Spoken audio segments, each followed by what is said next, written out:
is my catch up on all the things I've been doing recently. I attended the wonderful Armed Forces Day in Taunton, where 40 Commando, our Marines, marched right through town. It was a fantastic day and I was so proud to be there celebrating their 35 years in Taunton, so well done to them.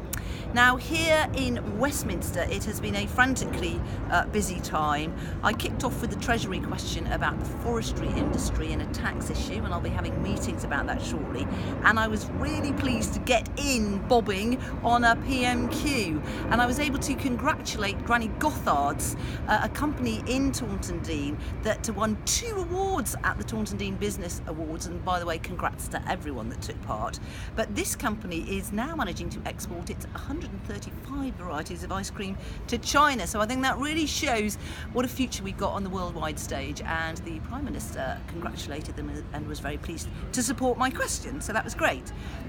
Just before that, I had led a debate in Westminster Hall on speech, language and communication in our children, and I was really highlighting the fact that thousands of children arrive at nursery and indeed primary school not reaching what we would expect as the right standards of communication. That's talking and listening and observing and socially interacting, and this can have a really serious impact on their future lives unless we do something about it. It shows that many children with mental health issues, a great many of those who become young offenders or indeed end up not getting a job at all, have got communication disorders. But we can do something about it. So if you have a look at my speech, you'll find out what I was suggesting to the Minister, and I'm very positive about it. And what really is really important is to spot these issues very early on, to help with tips for parents, and I hope to get something on my website about that shortly, but also to have much closer links with the Health and the Education Department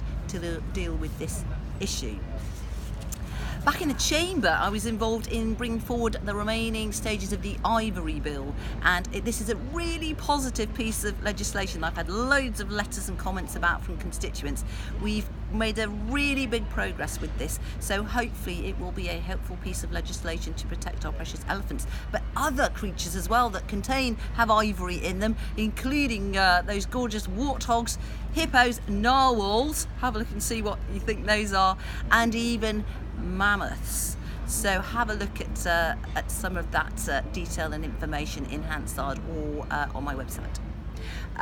Now, also in the Chamber, we brought forward our clear plans for fisheries as we leave Brexit. This is a really good white paper. It says quite clearly that we want to bring back more of our fisheries quota to the UK, we want to have sustainable fishing, and we want our fishermen to be profitable. I think this is one of the single most positive things we're doing in Brexit, and I was very, very pleased to be part of it in my role in the DEFRA department. I held an event with the WI on plastics to highlight the issues of microfibres in our clothes, particularly synthetic clothing when we do the washing, going down the drain. It's called plastic soup. There's a great deal we can do to try and reduce that. We can all do that by washing a bit less, being very careful about what clothing we buy, perhaps buying more cotton, also perhaps buying less garments. So that's a WI initiative, and I was very pleased to be hosting an event for them to promote that.